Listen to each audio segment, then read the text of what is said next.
तो फिजिक्स में सबसे पहले अपन बात कर रहे हैं डायमेंशन और यूनिट्स की। तो सबसे पहले जैसे कोई ये क्वांटिटी फॉर्मूला और ये यूनिट और इसके डायमेंशन है। जैसे वेलोसिटी का फॉर्मूला होता है डिस्प्लेसमेंट अपॉन टाइम और मीटर पर सेकंड इसकी यूनिट, और डायमेंशन होते हैं m0 l1 t-1।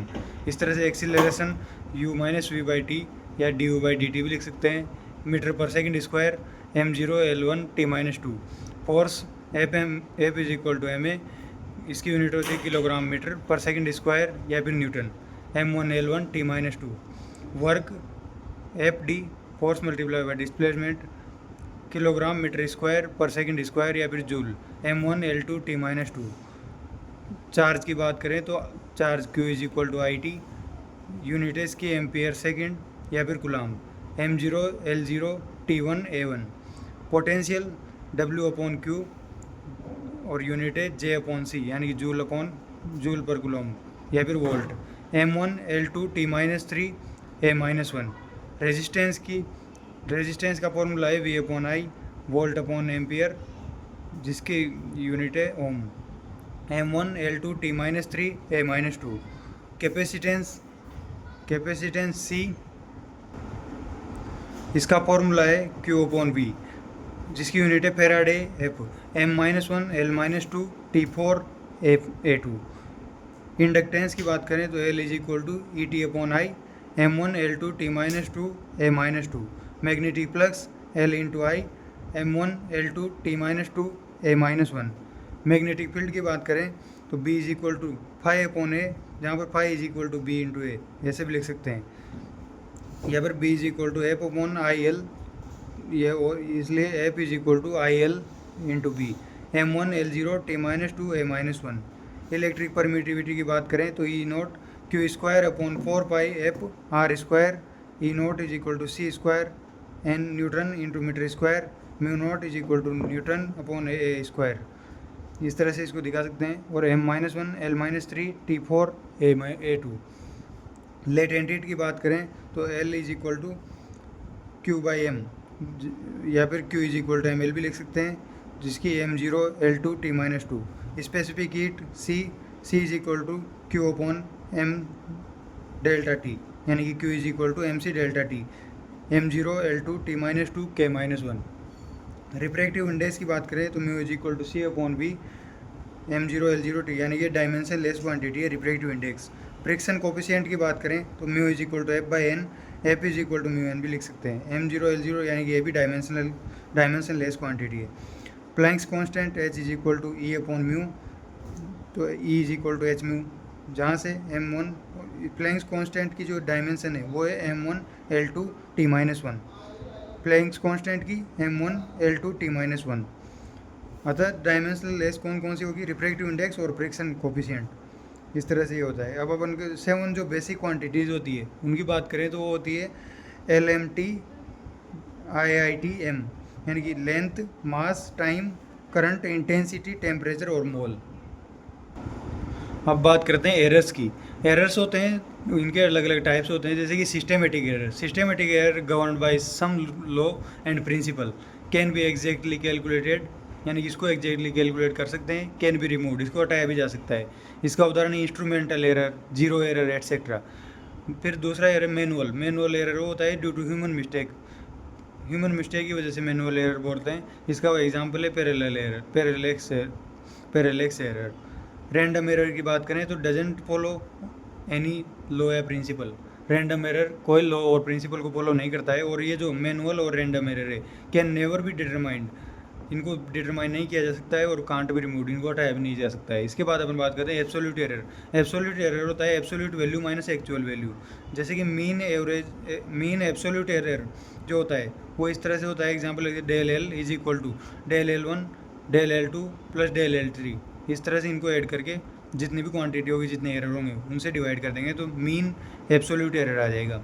उसके बाद परमिसिबल रेंज की बात करें तो परमिसिबल रेंज होती है actual reading minus mean absolute error, यहाँ से लेकर ये मतलब actual reading minus mean absolute error से actual reading plus mean absolute error तक, ये होती है permissible range. Let mean absolute error अगर 0.16 है तो AR एब्सोल्यूट एरर 10 होगा। यानी कि इसकी परमिशन रेंज के अंदर आता है, यानी कि 10 माइनस 0.16 से लेकर 10 प्लस 0.16 तक इसकी रेंज होती है। इसके बाद रिलेटिव एरर की बात करें तो relative error ratio of absolute error and actual जो रीडिंग होती है वो होती है रिलेटिव एरर, जैसे डेल एल बाई एल, इसको रिलेटिव एरर बोलते हैं। परसेंटेज एरर की बात करें तो मल्टीप्लाई बाई 100, यानी कि del L by L into 100, ये हो जाएगी परसेंटेज एरर। इसको डेल एल को लिस्ट काउंट भी बोल सकते हैं। इसके बाद बात करते हैं correction is always added to observe reading, यानी कि करेक्शन जो होता है वो ऐड किया जाता है ऑब्जर्व रीडिंग में, और error is always subtracted from observe reading, यानी कि एरर तो सब्ट्रैक्ट किया जाता है और करेक्शन जोड़ा जाता है, इसलिए correction is equal to minus of error भी बोल सकते हैं। इसके बाद करते हैं एडिशन और सब्ट्रैक्शन की। एडिशन और सब्ट्रैक्शन दोनों के लिए लागू है, एडिशन के लिए भी और सब्ट्रैक्शन के लिए भी। Absolute error are added to give absolute error in new quantity, यानी कि नई क्वांटिटी में एब्सोल्यूट एरर के लिए एडिशन हो या फिर सब्ट्रैक्शन, दोनों में इसको ऐड करते हैं एब्सोल्यूट एरर को। जैसे कि यहाँ पे एग्जांपल है, R1 है 10 प्लस माइनस 0.3 ओम, R2 है 20 प्लस माइनस 0.4 ओम। तो इसमें जो एरर है, जैसे कि इसमें R1 में 0.3, R2 में 0.4, तो इनको ऐड करेंगे, R1 प्लस R2 करेंगे तो इसमें क्या होगा, डेल R जो होगा वो del R1 plus del R2 हो जाएगा, यानी कि अगर ये प्लस हो या माइनस हो दोनों में एरर तो ऐड ही होंगे। इसके बाद बात करते हैं मल्टीप्लिकेशन या डिवीजन की। मल्टीप्लिकेशन या डिवीजन दोनों में ही रिलेटिव जो एरर होते हैं, इसमें तो एडिशन सब्ट्रैक्शन में तो एब्सोल्यूट एरर ऐड हुए थे, और मल्टीप्लिकेशन और डिवीजन में रिलेटिव एरर को ऐड करेंगे, डिवीजन हो या फिर मल्टीप्लिकेशन दोनों में ऐड ही करेंगे रिलेटिव एरर को। जैसे कि इसमें दे रखा है m इज इक्वल टू 10, ये एग्जांपल है। इसमें ये जो एरर है ये, इसमें अभी प्लस हो या माइनस हो कुछ भी हो, अब इनको अगर एफ ये एम हो गया एम हो गया तो एफ निकालने के लिए एम इंटू ए करेंगे, तो इंटू करेंगे तो इनको जो रिलेटिव एरर होंगे उनको एक जोड़ कर देंगे। जैसे इस फॉर्मूले में अब रिलेटिव एरर निकालने के लिए del F by F is equal to del M by M plus del A by A हो जाएगा, तो इससे अपने को प्राप्त हो जाएगा एफ तो हो जाएगा 40 न्यूटन और डेल एफ हो जाएगा 2.4 न्यूटन। इस तरह से मल्टीप्लिकेशन डिवीजन में एरर पता कर सकते हैं। इसके बाद आता है पावर ऑफ एक्सपोनेंट, पावर और एक्सपोनेंट। इसकी बात करें तो relative error is multiplied by power to give relative error in new quantity, यानी कि अगर पावर में होगा कोई भी क्वांटिटी तो उसमें रिलेटिव एरर में उसको मल्टीप्लाई कर देंगे। जैसे कि यहाँ पे एग्जांपल दिया गया है kinetic energy is equal to half of M V square, तो इसका अगर एरर पता करेंगे तो ये तो पता है सही मल्टीप्लिकेशन में, तो डेल के by K is equal to del M by M plus, अब ये वी का स्क्वायर था तो ये जो 2 है वो इसके रिलेटिव एरर के आगे आ जाएगा, जैसे 2 डेल वी बाई वी, इस तरह से। ऐसे ही जैसे Z is equal to Y upon W है, तो इसमें भी यहाँ पे डिवीजन है, यहाँ मल्टीप्लिकेशन था फिर भी ऐड किए थे अपन ने, और डिवीजन है फिर भी ऐड ही करेंगे, यानी कि del Z by del is equal to del Y by Y plus del W by W. इस तरह से अपन इसको पता कर सकते हैं। यहाँ पे कुछ सिग्निफिकेंट फिगर्स के बारे में बात करते हैं, तो कुछ एग्जांपल्स हैं उनसे अपने सिग्निफिकेंट फिगर्स के बारे में क्लियर हो जाएगी इमेज। जैसे कि ये एग्जांपल है, इसमें क्या है कितने सिग्निफिकेंट फिगर है, यहाँ पे पॉइंट लगा हुआ है, फिर भी इसमें 5 सिग्निफिकेंट फिगर है क्योंकि सारे नंबर्स है।